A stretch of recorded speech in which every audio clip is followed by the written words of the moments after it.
네, 우리 하나님 말씀 보겠습니다. 하나님 말씀 신약성경 에베소서 4장 25절로 32절의 말씀입니다. 에베소서 4장 25절로 32절의 말씀. 신약성경 314면에 있습니다. 우리 한 절씩 교독하겠습니다. 그런즉 거짓을 버리고 각각 그 이웃과 더불어 참된 것을 말하라. 이는 우리가 서로 지체가 됨이라.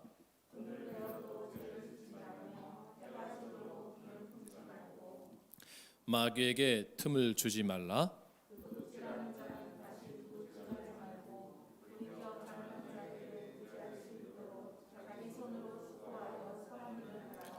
무릇 더러운 말은 너희 입 밖에도 내지 말고 오직 덕을 세우는데 소용되는 대로 선한 말을 하여 듣는 자들에게 은혜를 끼치게 하라.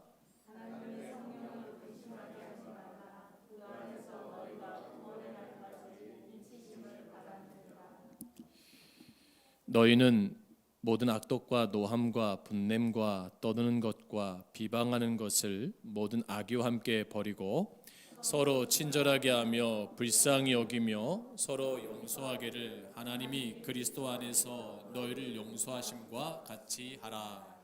아멘. 할렐루야. 네, 우리 사랑합니다 축복합니다. 서로 앞뒤 분들에게 인사하겠습니다. 사랑합니다 축복합니다. 인사하겠습니다. 네. 온라인으로 드리는 예배드리는 우리 사랑하는 소망의 모든 성도님들도 주의 이름으로 사랑하며 축복합니다. 오늘 거듭난 사람의 삶, 거듭난 사람의 삶이라는 말씀으로 이 시간에 함께 은혜를 나누고자 합니다. 특별히 오늘은 11월의 마지막 주일입니다.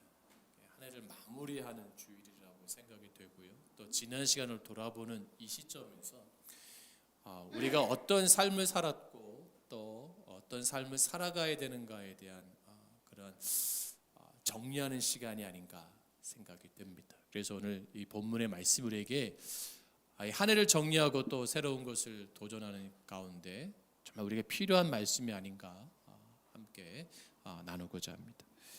폴린 클라인스가 쓴 가면 현상이라는 아주 유명한 책이 있습니다. 보신 분들도 계시는데 이 책에서 말하는 가면 현상이란 회사의 중역이나 의사, 변호사 등 사회적으로 존경받는 지위와 신분에 이르렀으면서도 끊임없이 이건 내 모습이 아니다.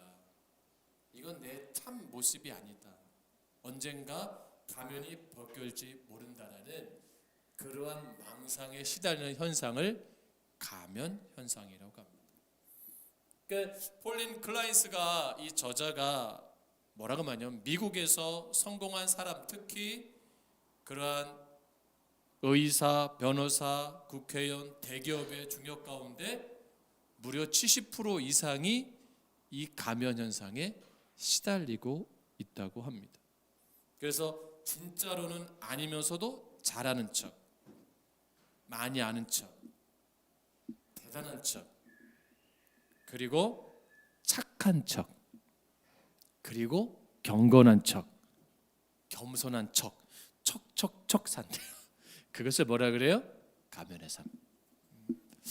여러분 많이 좀 동의가 되시나요? 그래서 심리학자 프로이드는 이것을 위선이라고 표현합니다. 위선. 그러면 이 성경에서는 이 척척척 삶, 이 프로이드가 정의한 위선의 삶, 이 성경은 뭐라 그래요? 거짓된 삶이라고 했죠. 그래서 이 성경에서 이것을 뭐라 그래요? 외식이라고 합니다. 외식, 외식하는 삶. 그러니까 예수님께서 바리새인들을 왜 외식하는 자들아 했는가를 우리가 알 수 있어요. 그들은 뭐에 빠져있던 사람들이에요? 가면 현상. 모르면서도 아는 척, 경건하지 않으면서 경건한 척, 겸손하지 않은데 겸손한 척. 근데 이것이요 오늘 가장 많이 접할 수 있고 느낄 수 있는 데가 있어요. 어딜까요? 저는 교회라고 생각됩니다. 여러분 안 그렇게 생각하세요? 교회를 오면 이게 성도들 보면은요, 저희 교회는 아닌데 뭐 조금 아는 분들이 굉장히 대단한 척을 행동하는 분들이 있어요. 그리고 많이 아는 척을 해요. 그리고 아주 굉장히 자기가 굉장한 사람이라는 걸 굉장히 보여줘요. 이 목회자 가운데는 무슨 척 병이 있는지 아세요? 겸손하는 척. 겸손하면 좋아하겠지. 그리고 아주 신앙이 믿음 좋은 척, 경건한 척. 가식이 있다는 거죠. 가면이 있다는 거죠. 버트런드 러셀은 그의 책에서 행복의 정복에서 인생이 행복해지려면 존경받는 외적인 여건들도 중요하지만 이에 앞서 아집과 자기 집착에서 벗어날 수 있는 마음이 더 중요하다고 말하고 있습니다. 여러분 꽃게 좋아하시죠? 꽃게. 저도 꽃게를 좋아합니다. 가을에는 숯꽃게를 먹고 봄철에는 암꽃게를 먹는데 맞아요? 네, 내하신 분은 역시 꽃게를 좋아하시는 분들이에요. 근데 놀라운 게 있어요. 꽃게가 자연산이 많잖아요. 근데 꽃게도 양식이 된대요. 이 처음 알았는데.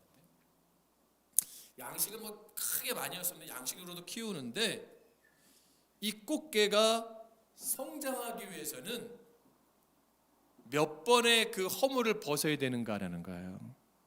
이 자그만 꽃게가 성체가 되려면 몇 번의 허물을 벗어야 될까요? 10번의 과정을 겪는다고 합니다. 그러니까 10번의 그 팍팍 이렇게 탈피를 하는 거죠. 그러니까 어느 정도 성장을 하게 되면 반드시 가지고 있던 것은 뭐예요? 버려야 돼요.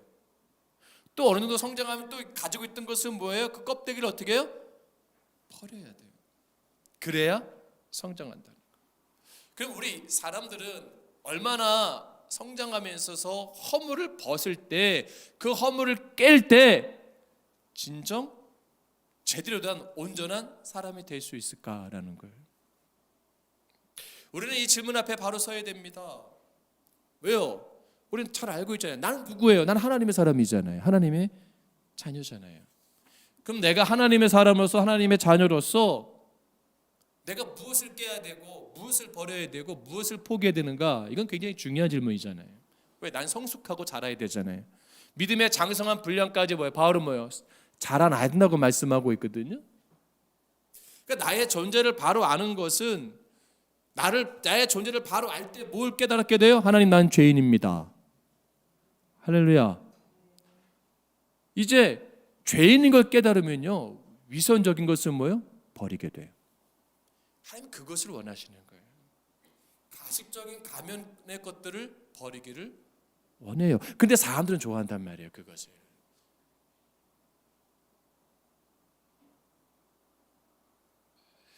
물론 뭐 적절한 예화인지 모르지만 나체족들이 있어요. 나체족들. 서구에 가면 나체족들이 있어요. 그들이 왜 나체족이 되느냐? 자연됨을 느낀대요. 옷을 벗고 만나면 가식이 사라진대요. 그러니까 인간됨을 느낀대요. 여러분들 그렇게 느껴지나요? 여러분 목욕탕을 가보세요. 뭐하고 온 사람이 하나도 몰라요. 여성분들 화장 다 지워질 거 아니에요. 저분이 밖에서 무슨 뭐 귀부인지, 저분이 뭐 밖에서 파출부 하는지 몰라요. 저분이 나가서 뭐 남자 같은 경우 장관인지 변호사인지 국회의원인지 옷을 입기까지 몰라요. 똑같이 벗고 있으니까 저 사람이 뭐 하는지 몰라요. 그러면서 뭐 가장 인간담을 느낀대요. 동의하기는 어려운 부분도 있지만 어느 정도 동의한 부분도 있어요. 자, 그러면 내 존재가 무엇인가를 아는 게 중요하잖아요. 아까 말씀드렸잖아요. 우리가 정말 하나님 앞에서 믿음으로 성장하기 위해서는 내 안에 그런 위선적인 것, 가면적인 것, 척척척하는 것을 깨야 되는데, 꽃게도 10번의 그런 그 탈피라는 현상을 갖고 성장하듯이 우리는 뭐예요? 우리는 모두 뭐예요? 허물로, 죄로 죽었던 존재잖아요. 할렐루야. 허물과 죄로 죽었던 존재예요. 육신의 소욕과 이 세상의 풍조를 따라 흘러가버릴 수밖에 없고 공중의 권세 잡은 사단에 의해서 조종당하는 꼭두각시 같은 그러한 삶을 살았던 우리의 삶이에요. 그러니까 그리스도의 진영에 밖에 있었고 놀라운 약속에 대해서, 언약의 약속에 대해서 아무런 관심도 없었고 세상에서 그러한 소망도 없이 그냥 잘 먹고 잘 살면 된다는 그런 세상적 논리 가운데 하루하루 살아가던 존재였잖아요. 근데 나를 뭐예요? 창세전에 누가 선택하셨어요? 하나님께서 나를 택정하셨다고 했어요. 바울 사도가. 할렐루야. 모태신앙 여러분 감사해서 이미 하나님 택하신 거예요. 그래서 그 택자를 위해서 누굴 보내주셨어요? 독생자 예수 그리스도. 보내신 걸 끝나면 안 돼요. 그 예수님 뭐예요? 대속제물이 돼야 돼요. 대속제물. 그래서 그의 피로 말미암아 우리의 모든 죄를 덮어주시고 우리의 과거와 실수와 허물을 덮어주시고 우리를 온전하게 만드시잖아요. 그럼 이제 온전하게 만든 나를 뭐예요? 성령께서 뭐예요? 인치셨다. 넌 내 거라는 거예요. 도장을 찍어서 내 것이라고 말씀해 주시고 세상에 그 무엇과 바꿀 수 없는 가장 소중한 존재다. 그러면서 뭐라 그래요? 보라, 내가 세상 끝날까지 너희와 항상 함께 있으리라. 할렐루야. 세상 끝날까지 하나님 나와 함께하는 나는 그런 존재예요. 여러분, 근데 중요한 게 있잖아요. 본질로 갔잖아요. 그러면 정말 세상 끝날까지 주님과 함께 영원히 사는 그런 존재로 내가 지금 살아가고 있습니까? 그런 삶의 태도가 있나요? 그런 기쁨이 있나요? 내 안에 그런 구원의 감격이 있나요? 내 안에 죄책에 대해서 자유함이 있나요? 이 엄청난 은혜를 받았는데도 우리는 그걸 너무나 쉽게 생각해서 망각해서 내 존재가 아직도 나는 죄의 구렁텅이에 서덕이는 그런 연약한 존재로 자각하고 있습니까? 여러분, 빨리 벗어나세요. 빨리 깨내세요. 할렐루야. 일전에도 말씀드렸지만 어느 원주민이 독수리는 여러분 잘 아시지만 우리의 2마리 정도 크는데 한 마리는 비상하고 한 마리는 떨어지는 경우가 많대요. 이게 밑으로. 정체가 돼서 떨어진 것들은 날기 전에 이 유목민들이 잡아다가 훈련시켜갖고 이제 사냥에 이제 독수리를 키우고요. 근데 새끼가 떨어진 거예요. 새끼가. 그래서 그 원주민이 그걸 갖다가 키우는데 키울 데가 없어서 어떻게 하냐면 닭장에다 키웠어요. 닭장에다가. 시간이 지났어요. 성체가 됐어요. 독수리예요. 얼마나 멋있어요. 하늘을 보는데 멋있게 나는 독수리가 있는 거예요. 독수리가. 그러면서 그 독수리가 하면 야, 나도 저 새처럼 날고 싶다. 나도 저 새처럼 저 멋있는 날개를 피고 날고 싶다. 그러니까 날아가는 독수리가 보니까 너 뭐하냐? 그러고 있는 거예요. 자신은 독수리인데 뭘로 망각해요? 닭으로 생각하는 거예요. 닭으로. 우리는 하나님의 구원받은 존재인데 내 존재가 아직도 죄인이에요. 아직도 구원받기 위한 존재예요 라고 생각하면 안 되는 거예요. 할렐루야. 거기에 속으면 안 돼요. 우리 정체성이. 십자가를 통한 하나님의 사랑과 은혜를 받았는데 우리를 부인하고 자기 십자가를 지고 자기 심장을 주님께 들고자 하는 정말 열정적인 구원의 믿음의 확신에 찬 사람들이 이 시대에 적다는 거예요. 그것은 뭐예요? 존재를 모르기 때문에. 내가 존재를 알면 달라져요. 우리가 하나님께 무엇을 드리는 것도 중요합니다. 그런데 정말 중요한 게 뭔지 해서 내가 뭐 얼마 헌금을 드리고 내가 얼마 뭐 교회에 갔다 뭐 헌물을 하고 이게 중요한 게 아니에요. 더 중요한 게 뭔지 아세요? 본질적으로 하나님의 구원의 은혜를 받았기 때문에 그 복음에 합당한 삶을 살고 있는가, 그 구원에 합당한 삶을 살고 있나가 더 중요한 거예요. 그러니까 뭐예요? 양심 마무리한 척 신앙생활 하지 말라는 거예요. 동의하세요? 아멘. 양심 마무리한 척 믿음 생활하지 말라는 겁니다. 오늘 교회 오는 것을 양심 마무리하는 식으로 교회 오면 안 되는 거예요. 복음에 합당하게 우리가 교회로 와야 되고 구원에 합당한 삶에 맞게 우리가 주 앞에 헌신해야 되고 정말 주 앞에 감사하고 나가야 될 줄로 믿습니다. 이게 성도의 본 모습이고 자세예요. 주님은 오늘 이 시대 가운데도 우리에게 그것을 기대하고 있고 바라고 원하는 거예요. 에베소서 4장 22절로 24절 말씀 보세요. 뭐라고 그래요? 너희는 유혹의 욕심을 따라 썩어져가는 구습을 따르는 옛사람을 벗어버리고 오직 너희의 심령이 새롭게 되어 하나님을 따라 의와 진리의 거룩함으로 지으심을 받은 새 사람을 입으라. 할렐루야. 옛사람을 벗으세요. 그리고 새 사람을 입으세요. 옛사람의 더러운 것을 과감하게 벗어버리려고 해서 유익이 되는 삶과 하나님 앞에서 거룩한 삶의 옷을 입는 삶, 그 신분에 합당한 삶을 살아가래요. 아멘.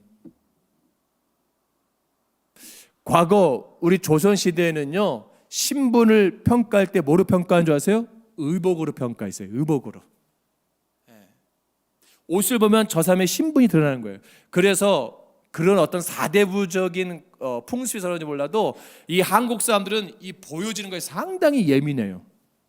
옷 입는 거에 대해서 잘 입으면 아주 대우받는다고 생각해. 여러분 그렇게 생각하세요? 저도 어느 정도 동의해요. 그냥 너저분하게 입고 어디 은행이나 어디 백화점 같은 데 가면요 부르지도 않아요. 근데 좀 그럴듯하게 차려입으면요 그냥 대우가 달라져요. 이게 약간 이제 그런 모습이 있는데, 여러분 왕이 되면 뭘 입어요? 구룡포를 입잖아요. 그죠? 다 입잖아요. 내가 왕이라는 거예요.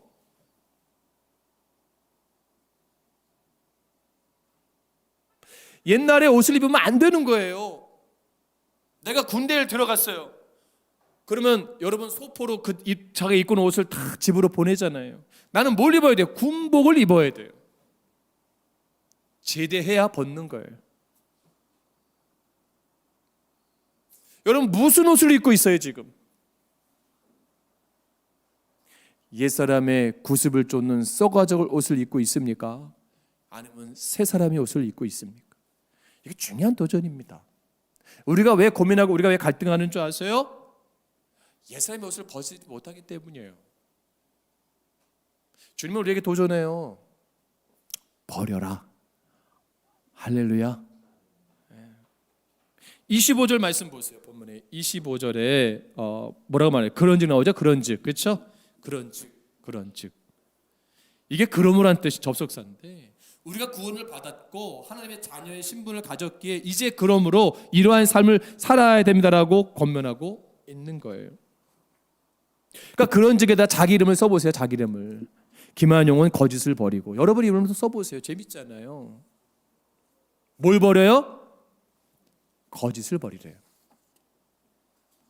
어떤 세상의 윤리나 율법적 의무를 말하는 것이 아닙니다. 하나님의 엄청난 은혜를 받은 자의 합당한 응답의 모습을 말하고 있는데, 첫 번째 뭘 버리라 그래요? 거짓을 버리라. 이 거짓이 뭐예요? 위선적인 거래요. 위선적인 거, 가증한 거. 하나님 뭐예요? 주님 뭐예요? 그것은 뭐예요? 토해내시리라. 할렐루야. 그러니까 바리새인 되시는 영은 어떤 거예요? 거짓된 거예요. 위선된 거예요. 왜 중세 교회가 타락했습니까? 위선됐잖아요. 왜 러시아 종교가 무너집니까? 위선되잖아요. 왜 한국 교회가 무너집니까? 위선되잖아요. 이 척척척 이것을 깨지 않으면 우리 정말 거듭난자로서의 삶을 사기가 힘들어요. 왠 줄 아세요? 우리가 정말 형제를 사랑하고 자매를 사랑한다고 하는데 나랑 가장 가까이 있는 내 교우를 사랑하고 있지 못하잖아요. 그래서 어디 연합순회 같은 데 가면 그 따로 생전 처음 보는 집사님 권사님을 더 사랑하고 있어. 여러분 이건 모순이에요. 할렐루야. 하나님의 엄청난 은혜를 받은 자인 것을 경험하라. 그러니까 위선을 버릴 때 구원에 합당한 삶, 복음에 합당한 삶, 신분에 합당한 삶, 은혜에 합당한 삶을 살아라. 여러분 지금 우리가 이 시대가 뭐와 싸우고 있죠? 코로나와 싸우잖아요. 코로나와. 그렇죠? 그럼 이걸 싸워서 어떻게 돼요? 이겨야 돼요. 싸워서 이기려면 뭐가 있어야 돼요? 포기하면 안 돼요. 낙담하면 안 됩니다. 좌절하면 안 됩니다. 할렐루야. 우리는 포기하지 말고 끝까지 맞서서 뭐예요? 싸워서 이겨야 돼요. 그럴 때 하나님 뭘 주세요? 지혜를 주시는 거예요. 하나님 능력을 주시는 거예요. 힘을 주시는 거예요. 영적으로 우리가 그리스도를 믿기 전에 습관들과 가치관들과 목적들에 대해서 이제 성령의 능력을 더 믿고 거룩한 싸움을 헤쳐나가면서 그 은혜에 합당한 것을 왜 내가 포기하지 않고 나가야 돼요. 할렐루야. 이제 백신이 나와요. 여러분 조금만 힘내세요. 이제 마스크 벗을 날이 얼마 안 남았어요. 아멘. 그 얼마나 의료진들이 열심히 합니까? 야 대단한 분들이에요 진짜. 그 봉사하는 분들 보세요. 지금은 겨울 되니까 방호복이 좀 괜찮지 생각해 보세요. 3월부터 벗지를 못하는 거예요. 간호사분들, 의사분들. 그 얼마나 덥겠어요. 그죠? 지금은 조금 나았고 지금도 힘들 거예요. 얼마나 괴로웠겠어요. 그리고 그 연구하는 그 백신 개발팀이 얼마나 괴롭겠어요. 역학조사팀이 얼마나 괴롭겠어요. 뭐 제대로 뭐 발병한 걸 말해주겠습니까? 뭐 욕도 먹죠. 뭐 인격적 모독을 당하죠. 포기하지 않는 거예요. 최선을 다하는 거예요. 왜? 그래야 이길 수가 있으니까. 아멘. 병든 자가 병원에 갔을 때 낙담하고 포기하는 순간 그 사람은 죽습니다. 그런데 포기하지 않고 1%의 희망만 갖고도 그가 포기하지 않고 끝까지 싸워간다면 이겨요. 할렐루야.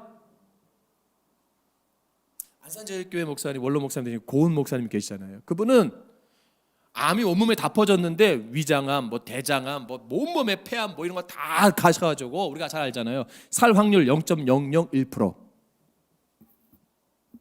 몇 프로요? 0.001%.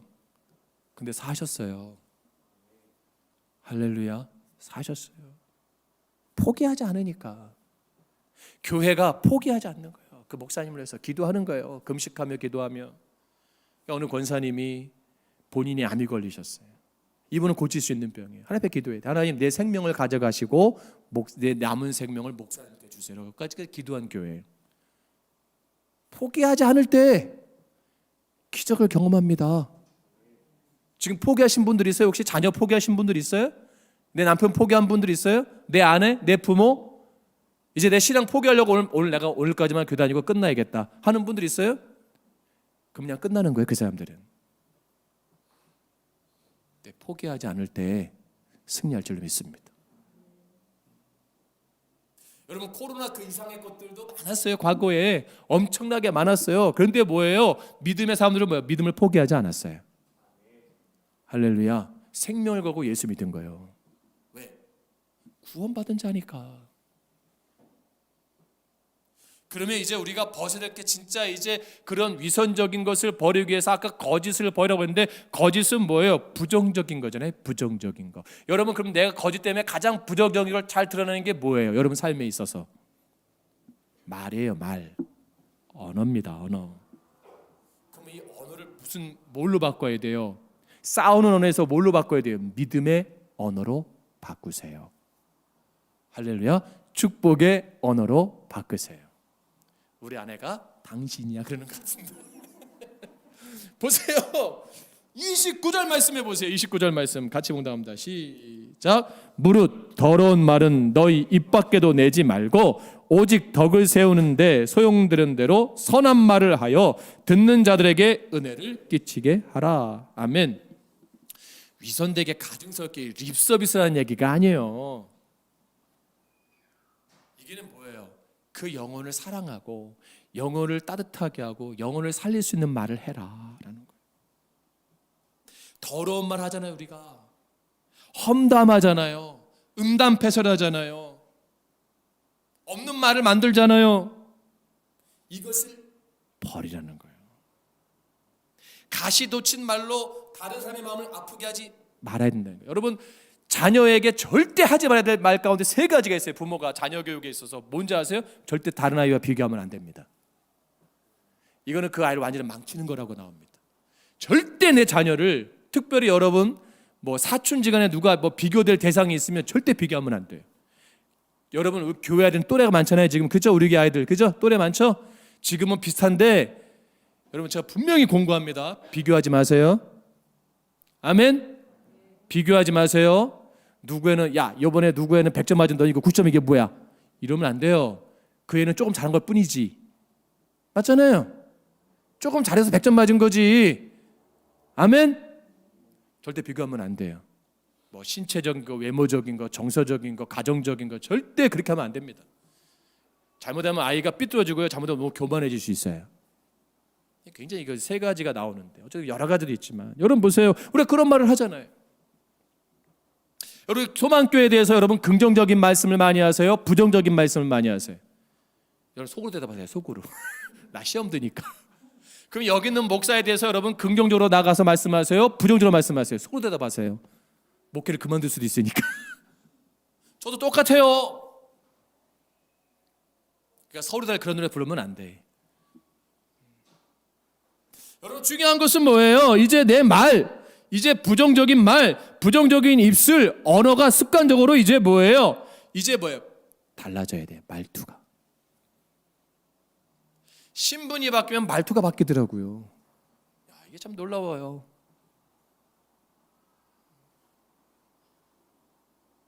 그러면 말을 하기 위해서 우리가 뭘 항상 생각해요? 말할 거를 우리가 뭐예요? 이미 뭐예요? 마음과 생각으로 정하잖아요. 그러니까 내 말은 뭐예요? 생각의 정리가 나가는 거잖아요. 어떤 분들은 말이 앞서고 그 다음에 생각하는 분들도 있긴 있는데, 그러니까 배드 데이라는 분은 만일 누군가에게 다른 사람에 관해 이야기하고 싶은 마음이 생기거든 세 개의 문을 통과하래요. 첫 번째 뭐냐? 사실의 문인가? 두 번째, 필요의 문인가? 그것을 내가 말할 필요가 있는가 고민하래요. 세 번째 뭐예요? 유익의 문인가? 이 말할 때 정말 유익이 되는 말인가를 고민하고 말해요. 첫 번째 뭐예요? 사실인가? 두 번째 뭐예요? 필요한가? 세 번째 뭐예요? 유익한가? 이것만 잘해도 성공한대요. 그러면 긍정적인 언어를 사용하기 위해서 부정적인 생각, 거짓된 생각들을 버리기 위해서 우리는 어떻게 해야 돼요? 그것을 뭐라 그래요? 거룩한 싸움. 할렐루야. 이것이 싸움이에요. 여기서 우리가 항상 지기 때문에 결과가 커지는 거예요. 여러분, 잠언서 21장 18절에 혹은 칼로 찌름같이 함부로 말하거니와 지혜로운 자의 혀는 양약 같으니라. 거짓은 속임수라는 말의 의미도 있겠지만 거짓의 구절은 진짜를 숨기고 가짜를 진짜처럼 포장하는 거예요. 뭐라고요? 거짓의 구절은 진짜를 숨기고 가짜를 진짜처럼 포장하는 거예요. 쉽게 말하면 뭐예요? 사기예요. 사기. 이게 척척척이에요. 이게 가면이에요. 가면. 이게 위선이에요. 진짜를 숨기고 가짜를 드러내는 거예요. 진짜는 좋아하지 않는데 좋아하는 것처럼 말하는 거야. 이걸 누가 아셔요? 하나님 다 아셔요. 정말 진실된 목회를 하고 있는지, 정말 진실된 기도를 하고 있는지, 진정한 예배를 드리고 있는지 하나님 다 아셔요. 할렐루야. 그러니까 여러분 뭐예요? 여호와께 진실하라. 아멘. 이게 굉장한 의미를 가지고 있어요. 그러니까 우리는 하나님의 사람들이잖아요. 그러니까 양약 같은 말, 유익한 말, 건설적인 말, 사람을 세우는 말, 덕스러운 말을 사용하는 거여야 돼요. 그러니까 사단은 뭐예요? 거짓의 압이잖아요. 그러니까 항상 뭐예요? 거짓말을 말하게 만들어요. 정죄하는 말을 만들어요. 부정하는 말을 만들어요. 내가 목사지만 내가 부정적인 언어를 많이 쓴다면 나는 누구의 종이 된 거예요? 사단의 종이 되고 만 거예요. 사단이 조종시킨 대로 사용하는 말을 하는 거예요. 우린 이 싸움에서 이겨야 됩니다. 그러니까 우리의 삶은 혈과 육에 있는 게 아니에요. 사단과의 싸움인 거예요. 그러니까 내가 이길 수가 없어요. 그러니까 난 누구에게 사로잡혀야 돼? 성령에 사로잡혀야 돼. 성령에. 그럼 성령은 깨닫게 하시는 거예요. 뭐요? 나의 허물들을 깨닫게 하시는 거예요. 나의 척척척했던 거, 위선한 거, 거짓된 거, 속였던 거, 부정적이었던 거 다 드러나게 만드시고 회개하게 만드시고 이제 거기서 뭐요? 편하게 만드신 거예요. 그게 뭐예요? 회개입니다. 회개. 이제 좀 버리세요. 이제 바뀌세요. 언제까지 그것을 갖고 있겠습니까? 그래서 분노가 오르잖아요. 분노가 거칠어지잖아요. 그래서 뭐예요? 26절에 보세요. 26절에 왜 여러분 거짓말하고 왜 화를 내요? 이게 우리가 답을 나오잖아요. 26절에 시작. 결국 화병이요. 결국 이 분노가 우리를 뭐예요? 무너지게 하는 거예요. 나 다짐했어요. 오늘 목사님 은혜 받았습니다. 그래요. 내가 올 2020년 보니까 내가 더러운 말을 더 많이 했네요. 부정적인 말을 했네요. 이제 내가 내 남편에게, 내 아내에게, 내 자녀에게, 내 부모님에게 이제 긍정적인 말, 사람을 살리는 말을 할게요. 목사님 감사합니다. 집에 들어가는 순간 다짐하고 왔는데 여전히 누워있는 남편을 보는 순간 아이고 저 왼수 덩어리. 여전히 속색이 긋는 자녀를 보는 순간 아우 저 나쁜 놈. 분명히 나는 결단했어요. 근데 무너지잖아요. 왜? 그 분노가 있으니까, 상처가 있으니까, 화가 있으니까, 그걸 생각하니까 치밀 오는 걸 도저히 용서가 안 되는 거예요. 야, 제가요 웬만해서는 은혜를 안 받아요. 목사들은 잘 간증에 그렇게 은혜를 안 받는데 제가 주중에 그 CBS 그 주영훈 씨라는 그 분이 사회하는 게 있어요. 이렇게 그러면 이제 내 그 간증자들 나와서 간증하는 게 있어요. 근데 자매 두 분이 나왔어요. 하나는 이은정 전도사님과 이솔이라는 자매가 나왔어요. 천안의 오병이어 교회 목사님 교회 이제 전사님과 자매인데 여러분 꼭 한번 보세요. 정말 은혜가 됩니다. 제가 추천. 여러분 한번 유튜브에 들어가면 나와요. 보세요. 다른 건 다 설명하기 어렵고요. 이 자매가 오남매가 있었는데 이 부모님이 사창가에서 산 거예요. 여인숙에서. 그런 어려운 시절을 보낸 거예요. 그리고 큰 딸은 버림받아요. 그리고 부모가 야범도주예요. 그 고등학교 때인지 이렇게 학교 수련회 갔다 왔는데 집이 없는 거예요. 여인숙에 집이 없는 거예요. 그 친구 집 1년 동안 돌았어요. 친구 집 1년 동안 돌았어요. 학생이. 그러니까 한 학생이 자기 어느 교회에 전도사님을 소개한 거예요. 그 전사님이 28 결혼한 전사님이 그러더니 딸로 삼아준 거예요. 조그만 빌라방 2개인데 하나를 방으로 만들어주고 했는 거예요. 근데 이 목사님 그 목사님은 6개월간 계속 꿈을 꾼 거예요. 꿈을 꿨는데 하나님 응답을 보고 이 여학생을 잘 키운 거예요. 근데 문제는 뭐냐면 그 부모를 따라간 그 동생이에요. 이 동생은 학교를 안 보내는 거예요. 매일 부모가 싸우는 거예요. 그래서 13살에 엄마 손에 이끌려가지고 일을 하게 되는데 빵 공장에 들어가서 일을 하는 거예요. 16시간을. 아침 6시 반부터 밤 10시까지. 그 어린아이가 손이 찢어져 가면서 그래서 엄마에게 신발이 닳아요. 그러면 엄마 운동화 사주면 운동을 안 사줘요. 그러면 이 종이박스를 접어가지고 깔창에 넣어가지고 닳 때까지 신고 그리고 자기가 왼수덩어리 가지고 기름을 부어가지고 불을 붙인 거예요. 이 아이에게 머리에 불이 붙었어요. 물이 끄고 얼마나 맞았는지 정신없어도 맞고 거지처럼. 근데 그 어른들이 누구 하나 터치하잖아요. 월급 뗐을 때 월급 한 푼도 10,000원도 써본 적이 없어요. 왜냐면 월급만 내면 엄마가 나타나서 월급을 가져가는 거예요.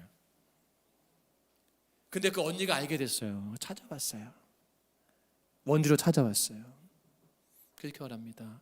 돈을 조금 쥐어주고 전화번호를 주고 언니 있는 대로 알아. 근데 이 밑에 동생이 또 있잖아요. 이 동생이 자기 밑에 또 동생들이 있는 거예요.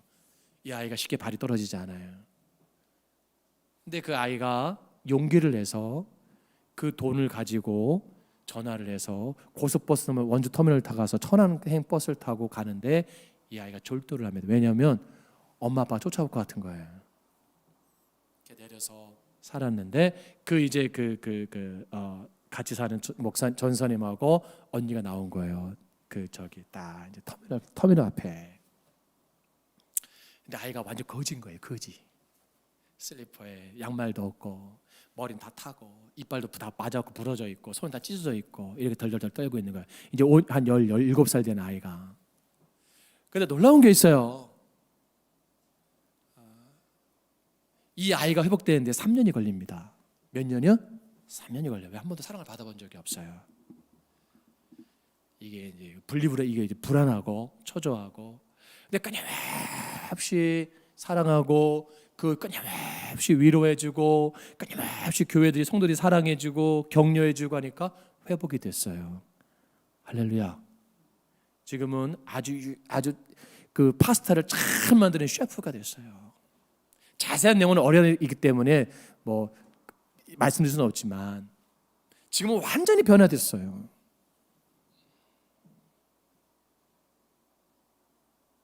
여러분, 내가 말 한마디에 누구를 살릴 수 있어요.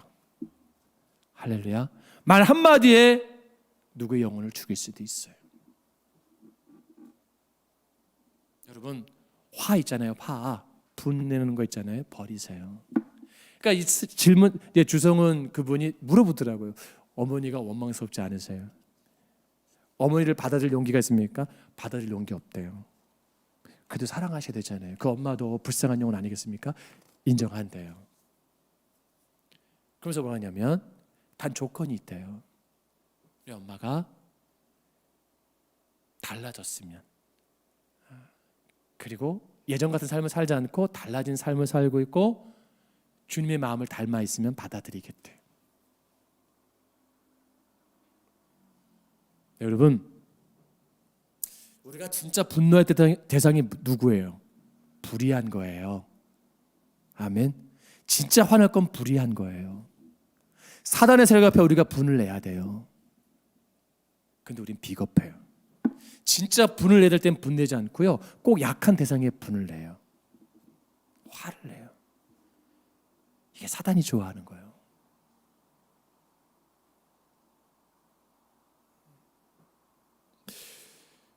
야고보서 1장 19절 이하에 이렇게 권면합니다. 사람마다 듣기는 속히 하고 말하기는 더디하고 성내기도 더디하라. 사람의 성내는 것이 하나님의 의를 이루지 못합니다. 할렐루야. 하나님의 영광이 되길 원하고 기쁨이 되길 원하면 여러분 중요한 건 뭐예요? 성내지 마세요. 화내지 마세요. 그래서 뭐예요? 사랑은 온유한 거예요. 오래 참는 거예요. 그 두 자매의 모습을 보는데 너무 온유한 거예요. 그리고 그 목사님이 더 훌륭한 게 뭔지 아세요? 이 다 큰 아이를 입양했는데 본인 아이들은 안 가졌어요. 사명으로 알고. 그리고 상처받은 아이들을 갖다가 키웠어요. 지금 교회가 크게 부흥했는데.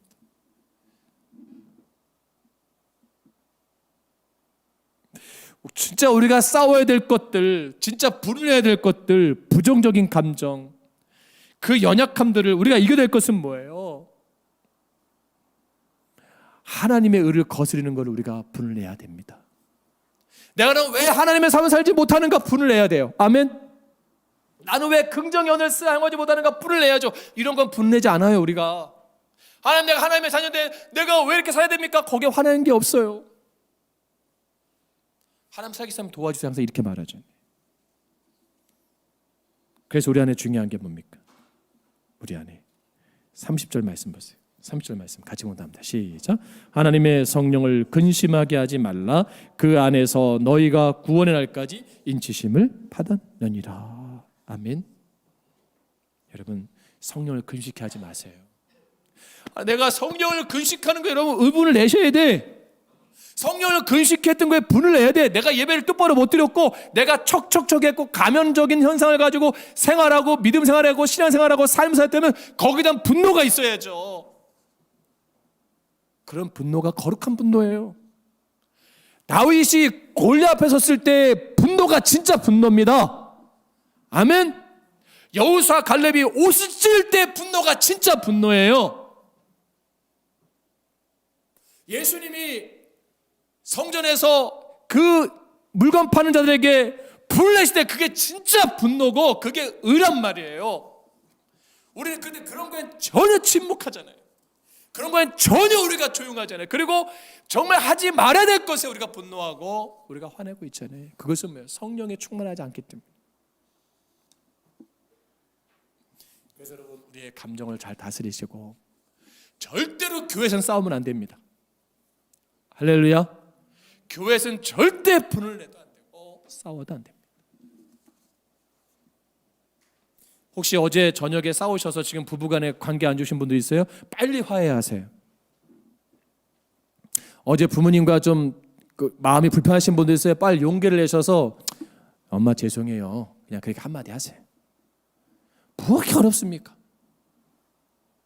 말씀을 정리합니다. 제가 우리 아내랑 주중에 병원을 갔어요. 우리 아내 이제 엑스레이가 들어갔는데 거기 이제 엑스레이 이제 대기하잖아요, 손 집사님. 근데 이제 아드님하고 따님 같아, 며느님인지 모르는데 이제 엄마를 엑스레이를 뭐 찍으러 모시고 온 거야. 그랬더니 그 어머니는 그 바쁜데 아들 왔다고, 그 딸내지 미안하다고, 바쁜데 시간이니까 그 아들 승질 내는 거야. 빨리 좀 하지 좀. 노인네가 맨날 아프냐고 이제 화를 내는 거야 이렇게. 화를 내요 이렇게 막. 그러니까 그 엄마는 가시방석인 거야. 그냥 자기 아픈 것도 미안한데 그냥 아들 뭐 이렇게 가지고 이 병원 와가지고 이렇게 엑스레이 찍고 이런 것들이 막 얼마나 미안한지 몰라요. 그걸 가만히 제가 보고 있었어요. 근데 그 다음에는 서준이 같은 애를 부모가 데리고 왔어. 그냥 부모는 그 애를 그냥 최선을 다해서 불평하지 않고 10번이건 20번이건 뭐 피검사면 피검사, CT면 CT, MRI면 MRI면 다 찍으려고 그래. 근데 자녀들은 엑스에 찍으니까 괜찮대. 그게 내 모습이더라고. 우리 그렇게 살면 안 됩니다. 할렐루야. 우리 그렇게 예수 믿으면 안 돼요.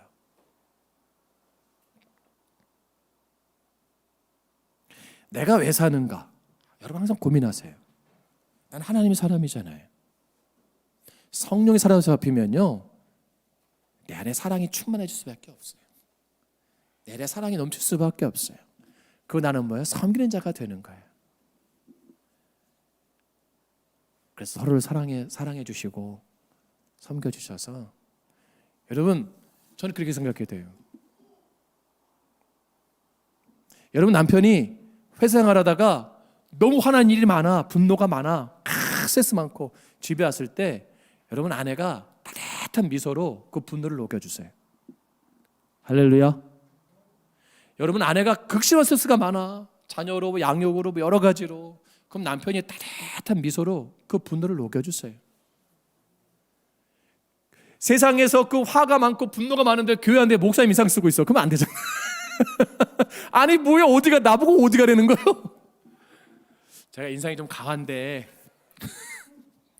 주여 쓸 때가 있겠죠. 서로 볼 때. 학교에서 아이들 얼마나 힘들어요. 여러분 최한결 요즘 학교를 안 다니니까 잘 모르겠다. 유치원을 다니도 어린이들 얼마나 스트레스 많아요. 한송아 유치원 다니죠? 유치원에서 스트레스 많지? 그치? 힘든 거 많지? 가기 싫을 때 있죠? 그래요. 근데 제가 막 유치원에서 친구들하고 싸웠어, 선배한테 혼났어. 근데 집에 들어올 때 엄마가 따뜻하게 안을 때 그 분노가 다 치유될 거예요. 할렐루야. 그렇게 삽시다. 기도하겠습니다.